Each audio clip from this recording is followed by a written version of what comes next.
इस वीडियो में बात करने जा रहे हैं दोस्तों, अभी हाल ही में आपकी रिक्रूटमेंट निकाली गई है CISF यानी कि सेंट्रल इंडस्ट्रियल सिक्योरिटी फोर्स के अंतर्गत आपकी ड्राइवर की वैकेंसी निकाली गई है। कांस्टेबल ड्राइवर की वैकेंसी निकाली गई है। Constable driver come pump operator driver for fire services in CISF, जिसकी ऑनलाइन एप्लीकेशन डेट आपकी स्टार्ट हो रही है 23 जनवरी से लेकर आपकी 22 फरवरी लास्ट डेट रहने वाली है। तो दोस्तों, आप CISF के इस जॉब से रिलेटेड वीडियो की तलाश कर रहे हैं तो आप बिल्कुल सही जगह आए हैं। इस वीडियो में मैं आपको इस भर्ती के रिगार्डिंग आपके फॉर्म भरने से लेकर आपके सिलेक्शन होने तक की संपूर्ण जानकारी इस वीडियो में मैं आपको देने वाला हूं। तो वीडियो को लास्ट तक देखना न भूलिएगा।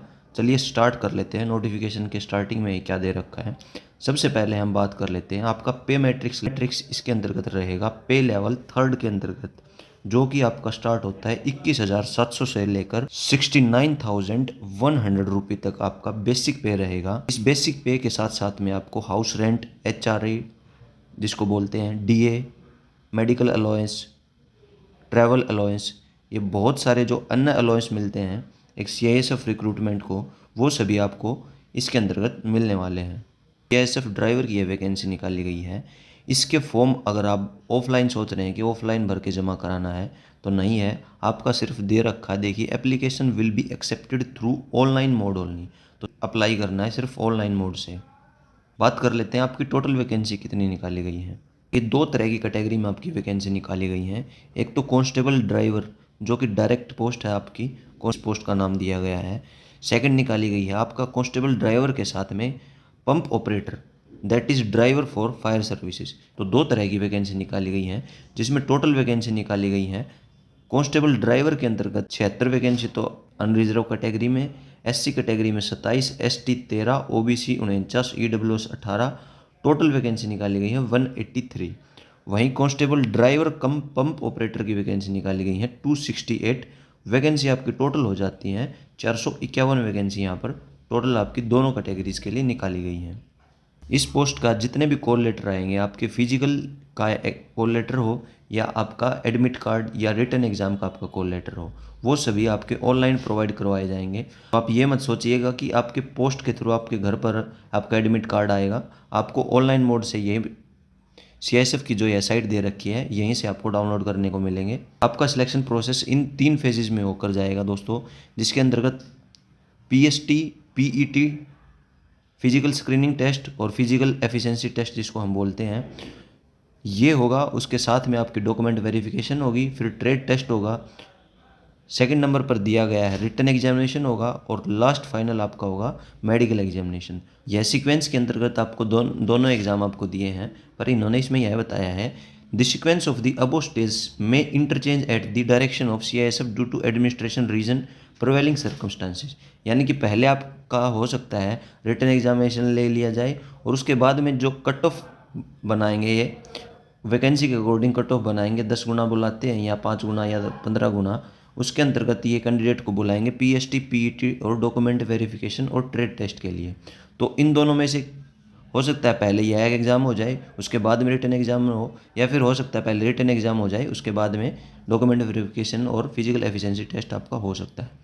और जर्नल, EWS और ESM कैटेगरी के लिए 35% मार्क्स आपके रिटन एग्ज़ाम में आपको एटलीस्ट मिनिमम लेने हैं को क्वालिफाई करने के लिए, और 33% मार्क्स का क्राइटेरिया रखा गया है, मिनिमम मार्क्स लेने हैं SC, ST और OBC के लिए। हालांकि मेरिट लिस्ट आपकी बनती है वो आपके ज़्यादा नंबर से बनती है। ये सिर्फ क्वालिफाई का डाटा आपको दिया होता है कि आपको एटलीस्ट इतने तो नंबर लेने ही हैं अगर आप सिलेक्शन के क्राइटेरिया में आते हैं। तो एलिजिबिलिटी क्राइटेरिया के अंतर्गत दे रखा, आपकी एज होनी चाहिए 21 से 27 साल के बीच में, और आपकी एज काउंट होगी 22 फरवरी 2023, यानी कि 22 फरवरी 2023 से पहले आप 21 साल के हो चुके हों, और 22 फरवरी 2023 से पहले पहले आपकी 27 से ज़्यादा एज नहीं होनी चाहिए।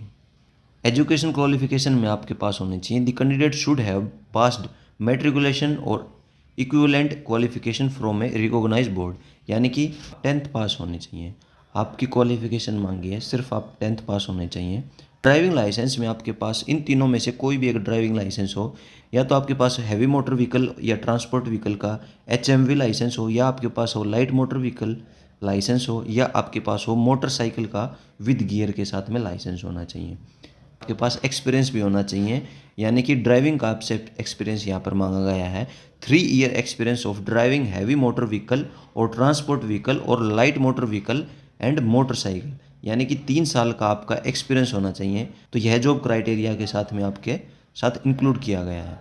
फिजिकल स्टैंडर्ड टेस्ट के बारे में बात करें तो general category SC OBC candidate के लिए 167 सेंटीमीटर हाइट होनी चाहिए और चेस्ट का साइज होना चाहिए मेल कैंडिडेट के लिए मिनिमम 80 सेंटीमीटर और with minimum expansion of 5 centimetre, यानी कि बिना फुलाए आपकी चेस्ट होनी चाहिए 80 सेंटीमीटर और फुलाउट के बाद में 5 सेंटीमीटर आपकी छाती यहाँ पर फुलनी चाहिए, यानी कि 85 सेंटीमीटर। रिलैक्स्ड स्टैंडर्ड दिया गया है, इन सभी कैटेगरीज को रिलैक्सेशन दिया गया है। इन सभी कैटेगरीज के लिए ये 2 कॉलम में आपको दिया गया है, आप डिटेल से पढ़ लेना इस चीज़ को। अगर इन दोनों क्राइटेरिया के अंतर्गत आप बिलोंग करते हैं तो आपकी हाइट होनी चाहिए 160 सेंटीमीटर, चेस्ट का साइज 78 से लेकर 83 यहाँ पर मांगा गया है। और जो ST कैटेगरी के कैंडिडेट हैं, शेड्यूल ट्राइब से जो बिलोंग करते हैं, उनके लिए भी 160 सेंटीमीटर हाइट और चेस्ट का साइज होना चाहिए 76 से 81 के बीच में। जो ESM कैंडिडेट हैं उनके लिए are eligible for total relaxation, उनके लिए सभी प्रकार के फिजिकल में छूट दी गई है। Relaxation in physical standard, how ever their physical standard will be measured and recorded in document. जैसा भी आपका डॉक्यूमेंट के अंतर्गत है, आपको फिजिकल में छूट दी गई है। यहाँ मेडिकल एग्जामिनेशन तब होगा तब आपकी हाइट के अकॉर्डिंग आपका वेट यहाँ पर सही होना चाहिए। और यह भी बताया गया है the candidate must not have knock knee, knock knee की प्रॉब्लम नहीं होनी चाहिए, यानी कि जिसके बहुत सारे कैंडिडेट होते हैं जिनके घुटने मिलते हैं खड़े होने के बाद में, वो प्रॉब्लम नहीं होनी चाहिए। फ्लैट फुट नहीं होने चाहिए, वेरिकोज वेन नहीं होनी चाहिए, नसें नहीं दिखनी चाहिए और सिक्वेंट इन आइज नहीं होना चाहिए। आपके ये डिटेल आपको दे रखी है। आई साइट आपकी होनी चाहिए, आई साइट के अकॉर्डिंग भी इन्होंने नोटिफिकेशन में क्लियरली डिफाइन किया हुआ है। Visual acuity unaided, near vision के अंतर्गत आपकी आई होनी चाहिए बेटर आई N6 और वर्स आई आपकी N6 के अकॉर्डिंग ही मानी गई है। Uncorrected visual activity better eye 6/6 worse eye 6/6 medical exam के अंतर्गत आपकी यह क्राइटेरिया आपसे मांगा गया है। टैटू के बारे में इन्होंने बताया है, अगर आपके टैटू का साइज़ है 1/4 ऑफ द पर्टिकुलर पार्ट, यानी कि अपने हाथ के ऊपर आपने बनवाया हुआ है और उस हाथ के साइज़ का 1/4 आपके टैटू का साइज़ है, तो यह अलाउड माना जाएगा। ठीक है, 1/4 साइज़ होना चाहिए आपके जिस पार्ट पे टैटू बनाया हुआ है उसका 1/4, तो यह माना जा सकता है। बाकी सभी टैटू यहाँ पर परमिट किए गए हैं।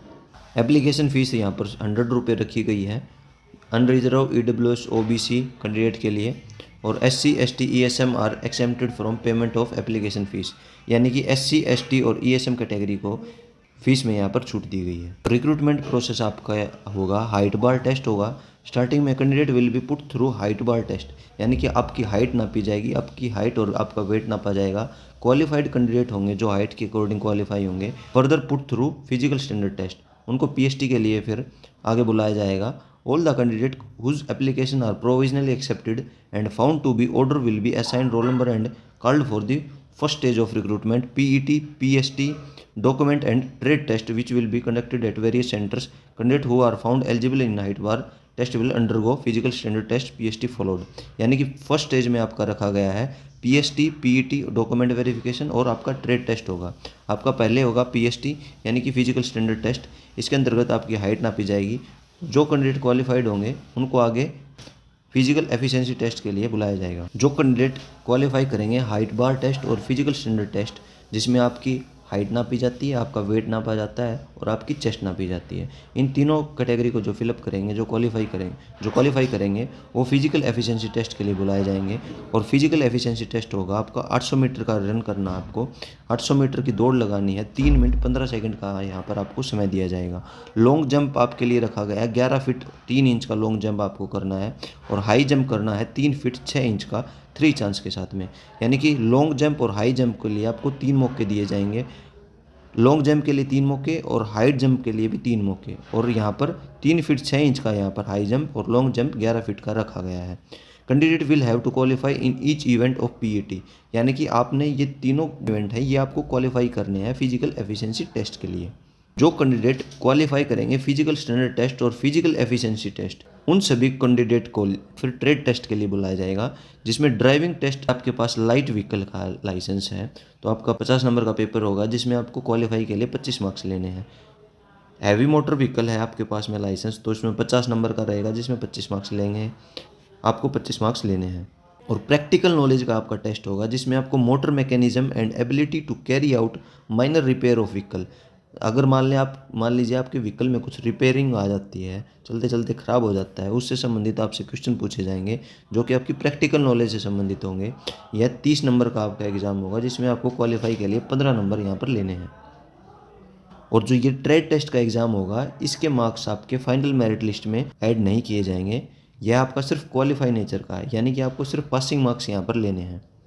इन तीनों प्रोसेस के बाद में the candidate who qualify PHT document verification और trade test will be called for written examination under OMR based computer based CBT.